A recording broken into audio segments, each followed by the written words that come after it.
هلو هلو، وقبل اي حاجة يلا نصلي على النبي. والمسلسل بتاعنا شيق جدا واحداثه مثيرة، وبيبدأ مع زعيم عصابة فشل في مهمة بسبب ان واحد من رجالته باعه، فبتيجي سلوى اللي بتكون خبيرة في كشف الكذابين، بس بيتنمروا عليها في الاول لانها بتبان بنت كيوتة. بس اول ما بتبدأ بتسأل التلاتة اللي شاكك فيهم واللي بيكون معلقهم في الهوا دول، بس بتعرف ان ولا واحد فيهم كذاب. هو بيكون الراجل ابو بدلة ده شايف انها طفلة وبيبدأ ان هو يضايقها، ومن نبرة صوته بتعرف ان هو اللي سرب المعلومات لأعداء الزعيم، وبتثبت للزعيم ان هو اللي باعه، وكمان بيمثل ان رجله مكسورة، والزعيم بيلاقي ان كلامها صح وبيديله العلقة تمام، ووقتها بتاخد فلوسها وبتمشي. وتاني يوم بيروح الراجل اللي اخد العلقة تمام ده علشان ينتقم منها، وهي اول ما بتشوفه بتجري وهي بتصوت، وجري بتوصل على محطة الأتوبيس وبتستخبى في الباص. بس بيكون في راجل رخم جدا بيزعق مع الحلوة ده، وبيفضل يقول له يروح معاه يدور على حبيبته واللي بتكون أخت الراجل ده، وإنها اختفت بسبب إنه خانها. ووقتها الحلوة بتاعنا بيفضل يحلف إنه ما خانهاش ولا حتى لمسها. وفي الوقت ده بتقرر سول إنها تساعده لأن الراجل خلاص هيكون هيمسكها، فبتقول للراجل الرخم إنها حبيبته الجديدة وإنه يروح يدور لوحده على أخته. وبيفضل الحلوة يشكرها إنها ساعدته، وبتعرفه على وظيفتها وإنها بتعرف تكشف الكذابين. فوقتها بيضير وشه وما بيتكلمش معاها خالص. وبعد 3 سنين بتكون من أصحاب المجتمع الراقي، وبتكون معزومة على غدا عند ست قريبتها، بس بتطلع إنها زبونة ومأجراها علشان تعرف إذا كان حبيبها بيحبها لشخصها ولا لفلوسها. فواحدة واحدة بتعرفها إنه كذاب، والكبيرة بقى إنه بيكون على علاقة بالعاملة واللي بتكون حامل منه. وعلى الرغم من انها بتكسب فلوس كتير جدا الا انها بخيلة موت ومش بتصرف مليم في الهوا كده، وحتى انها بتأجر اللبس والشوزات الماركات بفلوس قليلة وبترجعهم تاني. وبنروح بقى للحفلة دي واللي بتكون سنة بتستلم فيها جايزة احسن ملحن عن كام، وده بيكون متخفي دايما ومحدش يعرف شكله ابدا، والناس بتكون شايفة انه بيخفى هويته لانه شغال في المخابرات. وبتكون مروحة وفي 2 صحفيين بيكونوا وراها، وبتطلع رايحة عند كيم وبتعرفه انها اخدت جايزة احسن ملحن، وبتفضل تقرب منه وتعمل شوية حركات اغراء كده بس هو بيطردها. ووقتها الصحفيين بيشوفوها وهي خارجة وقفها بيأمر عيش. وتاني يوم بارك المساعد بيبعت له مسج انه ما يروحش بيته لان في خطر محاصره، بس هو ما بيشوفش الرسالة وبيروح، وبيلاقي الدنيا مليانة صحفيين بس بيهرب منهم، وبيكون عدهم بس بيلاقي واحد منهم بينده عليه، ووقتها بيفضل يصوره وهو بيجري بسرعة. وبيطلع بيته بيلاقوا انهم بيراقبوه بالكاميرات، وبيقفل الستاير وبيكون عايش في حالة رعب. وبيجي بارك المساعد وبيديله عنوان بيت مش بيستخدمه، وبيقول له روح عيش هناك لحد ما الدنيا تهدى، وكمان في المنطقة دي تقدر تشيل القناع وتتعامل مع الناس عادي. بعدين شوية هبقى اقول لكم هو متخفي ليه. وفي الحي البلدي ده بتكون سول واخدة محل وعاملة قراية طلع وطارود، بس طبعا ده بيكون غلاف لموهبتها في كشف الكذب. وبيكونوا في الحي متجمعين في البار، والراجل الحشري ده بيحذرهم ان في واحد متحرش ظهر في المنطقة، وانه بيلبس اسود في اسود ودايما مخبي وشه، وانه كمان مش بيهجم غير على البنات اللي عايشة لوحدها. ووقتها بيكون بيهجم على مساعدة سول، بس هي بتكون عاملة حسابها وبترشه بالفلفل في عينيه، وبتفضل تصرخ بصوت عالي لحد ما اهل الحي كلهم بيروحوا عندها بسرعة، بس بتعرفهم انه هرب، فبيروحوا يجروا وراه، وبيقدروا انهم يمسكوا المتحرش، بس بيكون كيم مش المتحرش، وبيعرفهم انه ملوش ذنب في حاجه وانه مش المتحرش. وبتكون لسه الست الهبله دي هتشد الماسك فبتنقذه سول، ودي بتكون المره التانيه اللي بتنقذه فيها، وبتقول لهم اسمعوا مني وما تدوروش ورايا، ده مش المتحرش. ووقتها بيفتكرها لحلوة وقت ما كانوا في الباص وكانت رايحه في النوم وهتقع وبيلحقها، وبتفضل نايمة على ايده وكمان بتتنهد، فبيبتسم لانه بيشوف انها غلبانة وهطلة وشكلها قمر. وبترجع بسرعة للوقت الحالي وبيسألها انت ساعدتني علشان تعرفيني صح؟ فبتقوله لا انا معرفكش خالص، وانهم لو يعرفوا بعض فانها لازم تشوف وشه علشان تتعرف عليه. فوقتها بيجري من قدامها وبيطلع بيته في فيلا الاحلام، وده بيكون اسم المبنى. وتاني يوم بيصحى وبيكون مبسوط لان الحي حيوي والناس فيه بسيطة، وبيعرف المساعد بتاعه انه نقل البيت الجديد. ووقتها سولا بتكون عايزة تتكلم معاه بس هو بيقفل بسرعة، وبيعرفها بارك المساعد انه مش بيحبها وان من الاحسن تدور على واحد بيحبها بجد، فبتتضايق عليه وبتعرفه انه بيحبها اكتر من اي حد بس هو مش عارف كده. وبتكون سول مع عاملة رايحة تشتري ارض وعايزة تعرف اذا كان الراجل ده نصاب او لا، وكالعادة بتكشفه وبيطلع نصاب، والست بتديلها فلوسها وبتروح تشتري بيهم سبايك دهب وبتحوشها لانها بتكون عايزة تشتري تشتري فيلا الأحلام. وبيكون في ماتش كرة وبيصحى كيم من صوتها، والدليفري بيجيب لهم أكل وبيرن عليهم وبيمشي، والاتنين بيتفاجئوا لما بيلاقوا بعض جيران، وبيدخلوا بيلاقوا ان الاوردرات متغيره. ووقتها بيتكلموا مع بعض وبتشوف انه بيشجع المو صلاح، دايما مشرفنا يا مو، وهي بتكون بتشجع اليونايتد. والمباراه كل ما بتكون حماسيه كل ما هما الاتنين بيكونوا بيغزوا في بعض، وخصوصا لما المو بيجيب جون. وتاني يوم بتشوف اغراضه وهي طالعه البيت، وبتكون مستغربه ازاي الحاجات دي بتاعته. وفي نفس الوقت بيكون في العربية وبيقول للمساعد بتاعه انه بقى بينام كويس من غير كوابيس او حتى من غير ما ياخد حبوبه المنومة، وانه مرتاح اكتر في البيت الجديد. فبارك بيقول له شكلك حبيت جارتك، فبيقول له باين عليا كده. وبيشوف وقتها السواق بتاعها وبيقول له مين الراجل ده، وباين كده يغيران عليها يفضلوا هيموته ويعرف مين ده. والسواق اول ما بيشوف العربية بيعرف ان دي بتاعة الملحن كيم، لان مفيش غيره بيمتلكها، وده لان العربية دي بتعدي 200,000 دولار.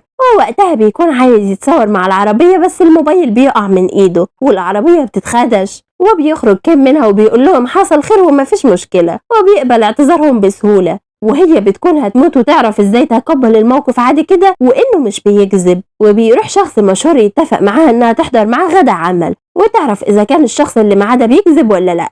وفعلا بتروح معاه وبتديله جهاز، وانها لو عملت نور مره واحده هيكون صادق ولو مرتين هيكون كذاب. وبيطلع ان اللي هيقابله ده هو كيم، وبيخليه يشرب كحول كتير رغم انه بيضره. وبيبدا يساله انت بتسرق الاغاني وبتعدل عليها وكم عضو في فريقك، وان اخر اغنيه ليك انت سارقها مني. بس كيم بيعرفه انه حتى ما سمعش عنه كملحن، مش حتى ما سمعش اغانيه، وانه بيشتغل لوحده. ووقتها سول بتنور الجهاز مره واحده، وهو بيكون مش مصدق وبيرميه من ايده، لانه كل ما بيساله سؤال بيطلع فيه صادق. وبيكون هيمشي بس بيقوله انت لازم تشرب بيبسي معايا الاول. وبيفضل يرج في الكان جامد علشان لما يفتحه يفرقع في وشه، وكده يخلع النضاره ويصوره. بس سول وقتها بتكون متضايقه منه وبتنقذ كيم، وكده بتكون المرة الثالثة، وبتعمل صوت موبايلها ان هو اتصور. فبيعرف كيم انه عايز يصوره وبيمشي بسرعة، وبيروح يتخانق مع سول وبيشوف انها نصابة، بس هي بتعرفه ان هو اللي بيسرق الاغاني وان يحول الجزء الاخير من الفلوس او هتفضحه. وقتها بيكون مصدوم وما بيتكلمش. وبتروح البيت بتلاقي كيم نايم في الارض، وبيديلها ورقة وبيرجع ينام. ووقتها بتحطها في جيبه وبتشوف النضارة وبقع البيبسي اللي بتكون على هدومه، وبتبدأ تربط الخيوط ببعضها وتعرف ان هو الملحن المشهور كيم. ووقتها الفضول بياخدها وبتشيل الماسك بتاعه، وبتفضل تفتكر فيه وبتيجي تغطي وشه تاني، وبيصحى وبيشدها من ايدها ناحيته وبيفضلوا يبصوا لبعض. وبعدها بيزعق لها لانها شافت وشه وبيمشي يرجع بيته.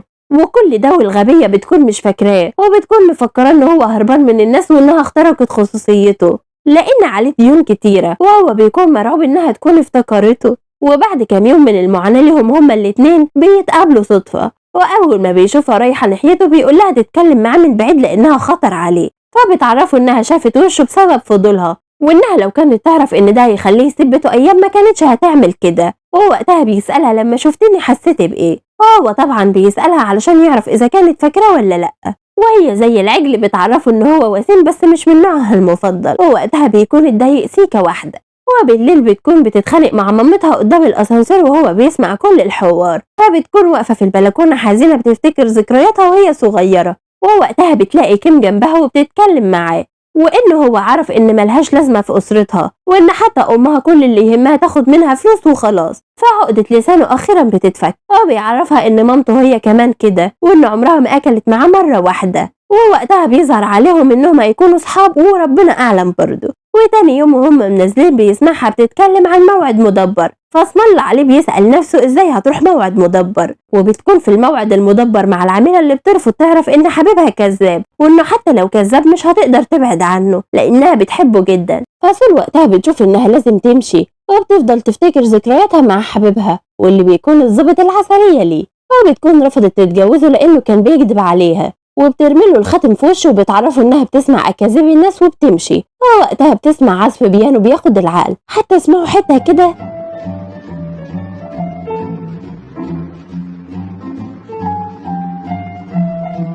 وبعد لما العزف بيخلص بتفضل تسقف جامد، وبيكون اللي بيعزف كيم، بس هي بتكون سكرانة ومش واخدة بالها منه. بس هو بيفضل يبص عليها وهي بتهزر مع راجل تاني، وبيكون غيران عليها سكة كده. وبعد شوية بيشوفها واحد من الأشخاص اللي فضحتهم وبيكون عايز يضربها، بس اوبا بقى بيظهر كامو وبدون ماسك، وكمان علشان يدافع عنها بياخدها من ايديها وبيمشي.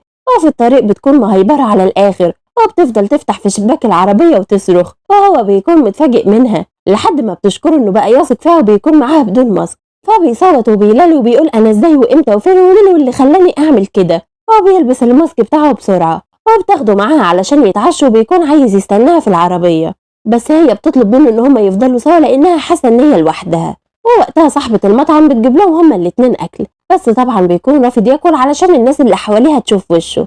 بس سول بتغرب ان الاكل ملوش مثيل ومفيش منه اتنين، فبيروح خلع الماسك ومديها. وهم مروحين بقى بتقوله انت عازل نفسك عن الناس كأنك محور الكون واصلا محدش واخد باله منك. وبتنزل قبله وبتلاقي في الطريق اتنين اغراب عن العمارة وبيكونوا صحفيين، ولما بتسألهم انتوا مين بيكذبوا عليها لدرجة ان دماغها بتلف، وبيعرفها ان صاحبهم قاعد في الشقة 502 وانه ابيض وطول وبيلبس ماسك. في الوقت ده بيدخل عليها وهو قالع الماسك، فبتجري عليه وبتقول له حبيبي وبتفضل تداري في وشه لحد ما بتوصل قدامه وبتفضل تتنطط علشان ما يشوفوهوش. وهو بيكون واقف صنم قدامها ومتفاجئ من حركاتها، وبتقدر بحركاتها انها تحذره منهم وبتلبسه الماسك، وهو بيكون مستسلم تماما. وعلشان تخبيه بتاخده تحت ايديها زي الحراميه بالظبط وبتجري بيه على فوق. وفي الاسانسير بتعرفوا ان دول الديانه اللي هو هربان منهم، بس دي بتكون كدبه بيضه كده لانها عارفه ان دول صحافه. ولما بيوصلوا الباب بيكون معلق ومش راضي يفتح، فبتقوم شداه من قفاه ومدخلاه لجوه بيتها بسرعه. والصحفيين بيفضلوا قاعدين قدام بيتها مش راضيين يتحركوا، وهما بيكونوا قاعدين سوا. وبيلاقي ظرف بيعرف منه ان اسمها سول هي، وبعدها بيعرفها ان اسمه كيم سونج. فوقتها ودنها بتصفر وانه بيكذب لانها عارفه ان اسم الشهره بتاعه كيم دو. وبعد شويه كده بيقوموا بيشوفوا الصحفيين وبيكونوا لسه بره. في نفس الوقت ده سولا بتكون بترن عليه وسول بتتاكد انه كيم الملحن، فبتحاول انها تساله عن سولا بطريقه غير مباشره. وده لما بتشوف الاعلان بتاعها في التلفزيون فبيعرفها انها بالنسبه له مغنيه ناجحه، بس من ناحيه انه يعجب بها وكده فهو عمره ما فكر في الكلام ده. ووقتها بتسمع صفارة الكذب وبتفضل متضايقة وبتسأله هو انت بتكذب اوقات؟ فبيعرفها ان الناس كلها بتكذب علشان تقدر تعيش ومش هو لوحده بس اللي بيكذب. وبتفضل فترة تاكل في نفسها لانه بيكذب ولانها بتحس ان الموهبة بتاعتها بتقف وهو معاها. فبتسأله لو واحدة حياتها متعلقة بيك هل هتنقذها وتفضل معاها؟ فبيصدمها وبيقول لها انا مش واثق ان مشاعري ما تتغيرش اتجاهها. فوقتها بتعرفه انها عكسه وانها لو حست بالكذب بتبعد على طول. وهنا بقى بيسمعوا صوت عركة دايرة بره، وبيكون بسبب ان الصحفي صور الدليفري على اساس انه كيم. فوقتها بيتخانق معاه وبيكسر له عدسة الكاميرا، والشرطة بتيجي والظابط اللي بيأمر انهم يروحوا القسم. وبيجي نازل فبيلاقي اوردر مكتوب عليه اسم سول، وبتفتح الباب وبيلاقيها في وشه، والاتنين مشاعرهم بتتهز من جوه. بس بيتصدم لما بيشوف شوز كيم عندها وبيمشي فورا. وكيم بيتضايق وبيقول لها انها لازم توضح سوء الفهم اللي حصل مع الظابط وانها مش مرتبطة. هو بيروح شقته والدنيا بتكون مسودة في وشه تماما. وتاني يوم بتكون بتدور عليه وبتشوفه وهو ماشي فبتجري وراه.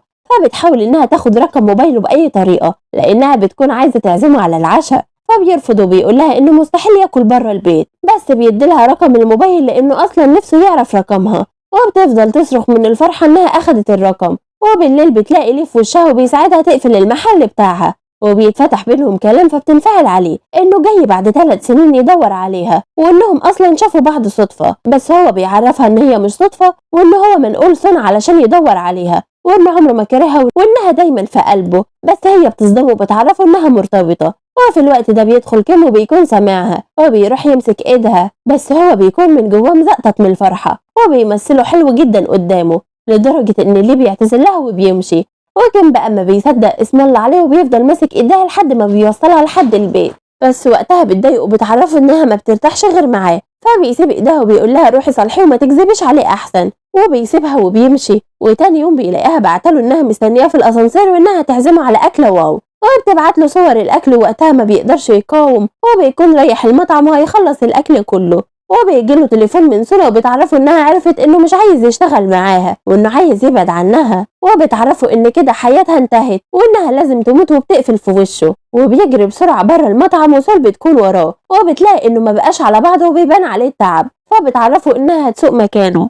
وهما في الطريق بيعترف لها انه كان الملحن المشهور وانهم رايحين يقابلوا سونا، وبيطلب منها ان اللي تشوفه ده يكون سر بينهم. وبيكون وقتها باين عليه القلق وبيفضل يفتكر في حبيبته اللي بتكون عايزة تنتحر علشان مشاعره اتغيرت فجأة ناحيتها. وبيصحى يلاقي سونا داخلة البحر زيها بالظبط. فبيجري بأقصى سرعة عنده وبيقدر إنه ينقذها، وبيلاقي الشوز بتاعها على الشط، ولما بيطلب منها إنها تلبسه بتعرفه إنها بتنزف، فبيشيلها وبيوديها العربية وبيكون عايز الأرض تنشق وتبلعها.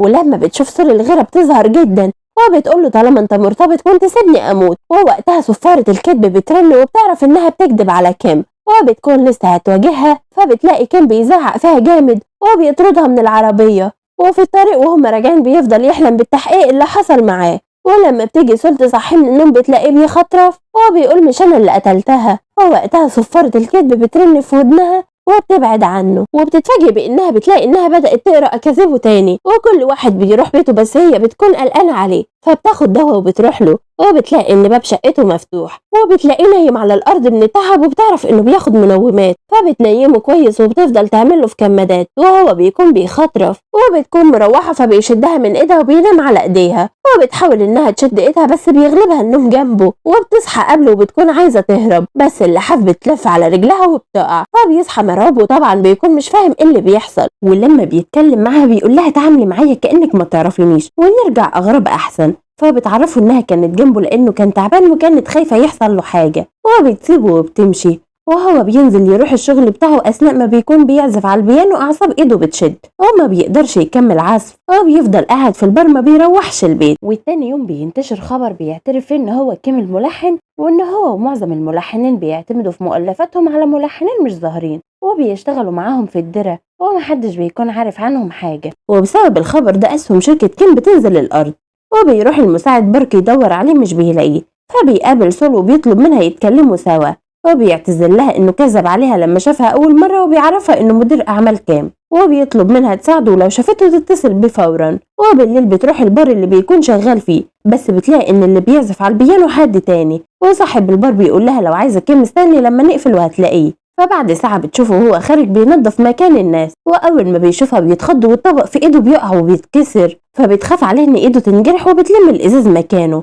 وبتفضل تهزق فيه إن مكانه وسط الموسيقى والأشعار، وإنه إزاي يقبل إنه يبعد عن حلمه بالطريقة دي، وإنه لازم يتحرك ويحل المشكلة اللي حصلت لأن محدش هيحلها غيره. فتاني يوم بيروح لمكان غريب، وقتها شخص بيسأله أنت مين، فبيعرفه إن هو كيم الحقيقي، ووقتها بنعرف إن اللي عمل كده واحد انتحل شخصيته وبيحاول يهرب منه، بس بيفضل كيم يجري وراه لحد ما بيمسكه، ووقتها بيروح يتكلم معاه وبيعرف منه إن سونج بيشغل عنده الملحنين وبيسرق منهم الألحان بتاعتهم، وكمان بينسبهم لنفسه، وإنه ملقاش قدامه حل للانتقام غير إن هو ينتحل شخصيته علشان الناس تصدقه، وبيطلب من كيم انه يسامحه، بس وقتها كيم هو اللي بيعتذر له وبيطلع شهم جدا معاه، وبيروح الشركه وبيعرف الناس انه مش كيم الحقيقي. ووقتها كيم الحقيقي بيظهر لاول مره في الشركه والناس بتعرفه، وبيجي سونج فبيتعرف عليه بسهوله، ووقتها كيم بيطرده من الشركه وبيعوض الملحنين على الاذى اللي حصل لهم، وبيكون هيشيل الماسك علشان الناس تعرف وشه، بس بارك بيلحقه وبيطلب منه ما يعملش كده ابدا، وبيرجع كيم بيته بقى وبيبعت لسول رساله انه عازمها على العشاء، وبيروح معاها المطعم بدون ما يكون لابس الماسك، وبيفضل كل شويه بيتخيل ان الناس بتصوره وبتراقبه، بس كل ده بيكون خوف منه لانه اول مره يخرج بدون ماسك، فبتقرر تاخده للحانه علشان يكون براحته، وان الناس هناك كده كده سكرانه فمحدش هيعرفه، وبيقرر انه يشرب معاها مع انه كان مبطل شرب كحول. وبعد شويه بنلاقي ان هي اللي بدات تفقد تركيزها وبتفضل تساله في اسئله لحد ما هو بتقع في الطبق اللي قدامها، وبيلاقي هدومها باظت خالص، وبيكون لا حول ولا قوه بيه مش عارف يتصرف ازاي لانه مؤدب حبتين، فبيروح يوصلها للبيت، بس وهم ماشيين بتفضل مصممه انها تاكل ايس كريم، فبيسمع كلامها وبيروح يجيبوا لها بنكهتها المفضله وبيفضل ياكلها بايده، فوقتها بتقول له انت معجب بيا ولا ايه؟ انا متاكده انك معجب بيا لانك جبت لي نكهتي المفضله. فوقتها بيكسف جبهتها وبيقول لها انت اللي مختاره مش انا، وبياخدها بقى يروحها البيت وينيمها، وبيفتكر ان الشميز بتاعه اكيد اتبقى فبيخلعه علشان يشوفه، ووقتها بيلاقي شبح وراه وبيقول له انت قليل الادب وانا كنت فاكراك جنتل،